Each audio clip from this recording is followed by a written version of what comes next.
ចាកីឡាករទាំងពីរកំពុងស្ដាប់បទបញ្ជានៃការប្រកួតប្រចាំឆ្នាំបាទដូចនេះយើងនឹងសូមអនុញ្ញាតហៅឈ្មោះគាត់ថាបង្គោលក្រហមថាកូស្ទីយ៉ានិងហៅឈ្មោះបង្គោលយើងថារេសាត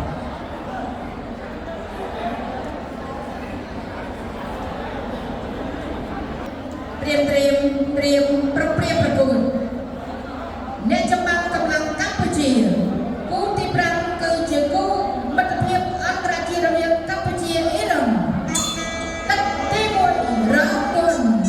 បាទចាប់ផ្ដើមទឹកទី1កូស្ទីយ៉ានិងកូនមកពីរុស្ស៊ីដំណើរទៅកម្ពុជា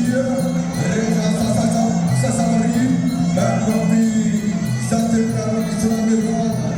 67រដូវកាលមកពីសំគមច្រើនគុណនេះមិនគុំតាបាទសន្តានមានមកពីសំគម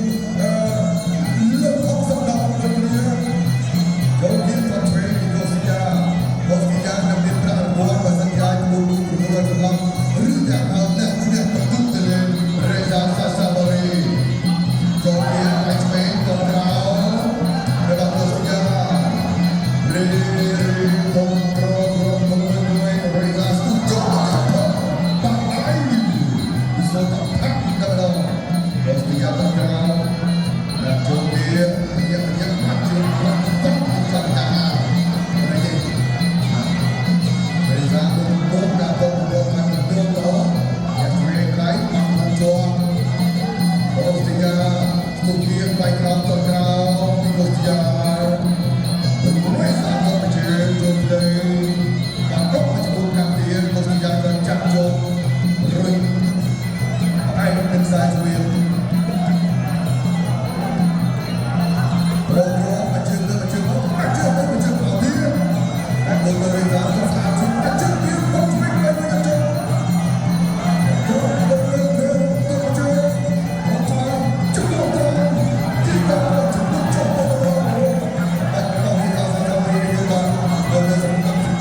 នេះជារូបភាពកន្លងទៅនៅក្នុងទឹកទី1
បាទសំដួលសួរថាតើកូស្ទីកាឬមិនកូអាចមានគឺរវាងធំចំណាប់បាទជាមួយនឹងแสงអាទិត្យដែលចំបានេះបន្ទាប់ពីគូនេះទៅតែឡើយខ្ញុំកំពុងតែរំចាំនៅការបូកសរុបបន្ទុកពីគណៈចក្រមដើម្បីធ្វើការប្រកាសលទ្ធផលបាទក្រោយឆ្លងកាត់ការប្រកួតពេជ្រទាំង3ទឹកនេះចៅក្រមទាំង5រូបបានផ្ដល់ការឈ្នះចាញ់ដោយឯកច្ឆន្ទជ័យជំនះបានទៅលើបង